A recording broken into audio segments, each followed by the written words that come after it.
Alors, les motivations, la création du projet, c'est qu'à partir du moment que j'ai découvert le mouvement d'Emmaüs à travers un camp de jeunes, tout cet aspect de récupération, cet aspect de solidarité, cet aspect d'accueil, surtout l'accueil de personnes en difficulté, ces trois éléments pour moi ont été des éléments très motivants pour pouvoir avoir envie de créer une communauté dans la région paloise. En sachant qu'en plus, moi je suis originaire de la région, il n'y avait pas de communauté d'Emmaüs, le mouvement n'était pas du tout dans la région paloise, dans la région des Hautes-Pyrénées.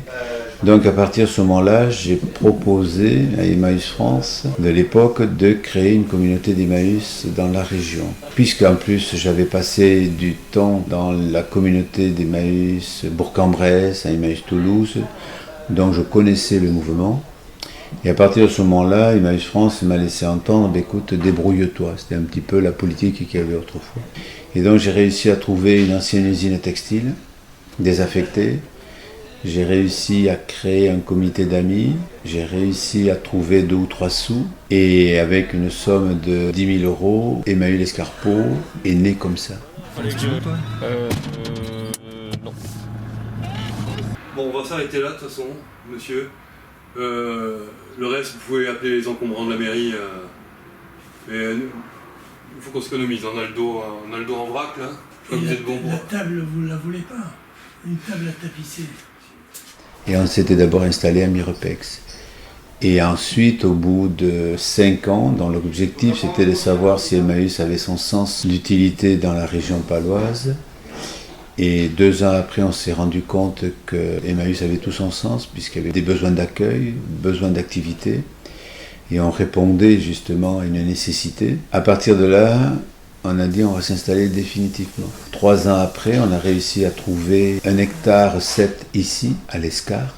On s'est installé chez nous définitivement, et en étant installé chez nous définitivement pour développer tous ces objectifs d'accueil, de récupération, de solidarité, on a développé la communauté, on a agrandi, on se retrouve aujourd'hui sur 11,5 hectares ici, plus 25 hectares à l'extérieur, avec lequel on développe l'agriculture pour les besoins de la ferme.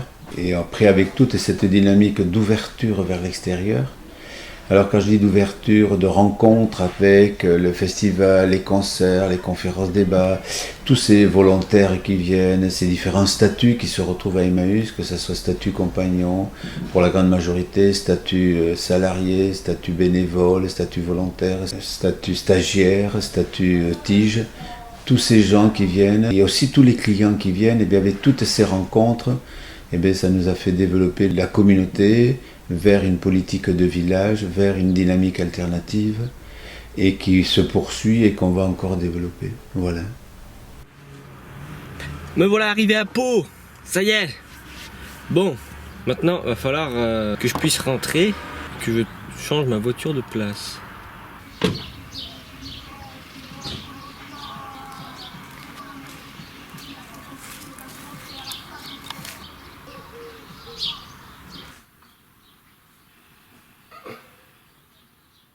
Mais dans un village, tu as l'économique, tu as le social, tu as le culturel, tu as l'écologie, tu as le politique. Donc, je dis, par toutes ces rencontres, on a développé tous ces points-là. Bien entendu, la ferme a une place importante pour notre engagement au niveau du respect de la Pachamama, pour notre agriculture. Ça, pour nous, c'est important. Le bien manger, c'est fondamental. La relation qu'il puisse y avoir entre la terre, l'animal et la personne, pour nous, c'est important. Et ça nous fait une ouverture extérieure très importante. Et en même temps, un partenariat très étroit avec des associations comme Terre Humanisme de Pierre Rabhi, avec la Confédération Paysanne, des gens comme José Bové, avec le réseau des semences paysannes. Tout ce partenariat consolide et nous permet de développer l'agroécologie, la permaculture, le bien manger, le respect de la Pachamama. Et quand on voit le partenariat qu'on a avec la Bolivie, qui est un partenariat justement pour échanger sur les connaissances de la permaculture, sur les connaissances culinaires, tout ça pour nous c'est important. Donc l'objectif du village d'Emmaüs Lescarpeau, c'est bien entendu de développer une dynamique de village, avec les différents points que je citais tout à l'heure, et pour moi ça c'est important.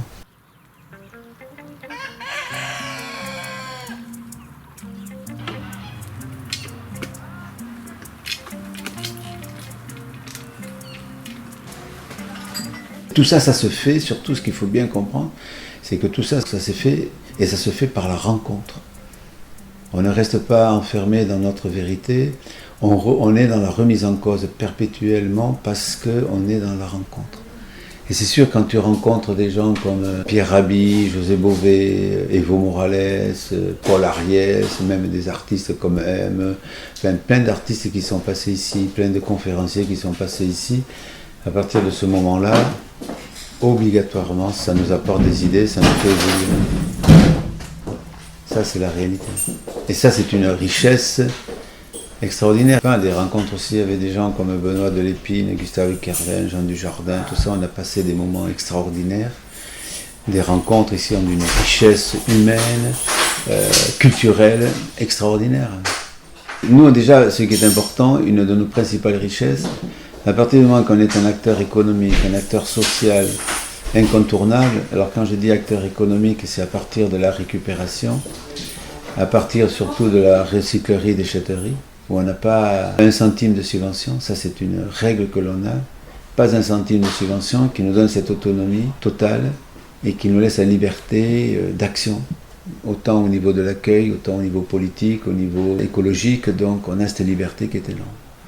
Car en plus, on prend les décisions dans l'instant et non en instance avec les acteurs concernés, et on est dans une politique démocratique de gestion à l'horizontale, de dynamique à l'horizontale et non dans la verticalité. Pour nous, ça c'est important. C'est fondamental et c'est pour ça, je pense que si on a réussi à développer tout le village et qu'on arrive à développer tout ce village, c'est parce qu'on est dans une démocratie horizontale, participative, où quelqu'un qui vient chez nous, peu importe son statut, s'il a envie, si c'est son souhait, il est possible que quand il vient, il est consommateur. De consommateur, il peut devenir acteur et il peut devenir auteur de l'évolution du village. Tout est possible. Après, par rapport à Emmaüs France, on est, je pense, le seul village d'Emmaüs en France, avec la dynamique que l'on a. Après, qu'est-ce qui nous différencie avec Emmaüs? C'est surtout, c'est que nous, on est dans, je dis très bien, dans une gestion ou une organisation à l'horizontale et non dans une gestion de la verticalité. Ça, pour nous, c'est important. Et surtout aussi, ce qui est très important, c'est qu'on prend les décisions dans l'instant, avec les acteurs concernés et non en instance. L'instance freine la dynamique, freine la prise de décision et démotive justement l'évolution d'une alternative. Enfin, pour moi, c'est une certitude. Et je crois très fortement à l'organisation avec un porteur de projet qui développe toute une dynamique participative, enfin, que moi j'appelle de la démocratie à l'horizontale. Il n'y a pas plus de problématique au niveau déjà de financier, au contraire, l'indépendance économique et l'autonomie financière est une liberté énorme, énorme. Autant sur le plan interne, où on peut développer toutes les actions que l'on veut, les idées qu'on puisse avoir, et on peut les développer immédiatement et très rapidement par rapport à notre réalité financière.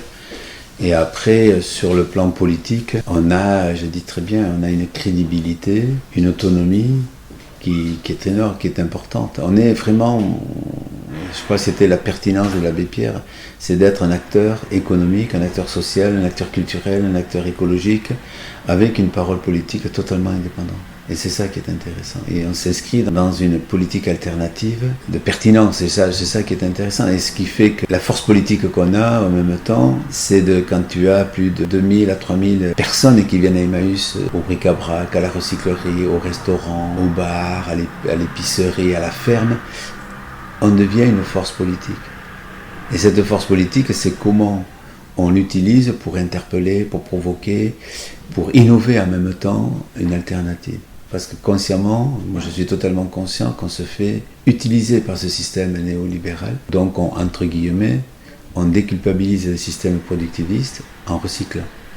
En accueillant des personnes en difficulté, on déculpabilise ce système néolibéral de l'exclusion qu'il provoque par une ingérence financière.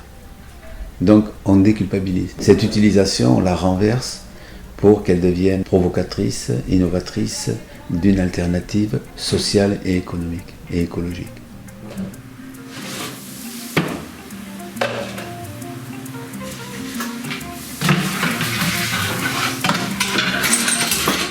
Donc 45 minutes pour répéter, pour prendre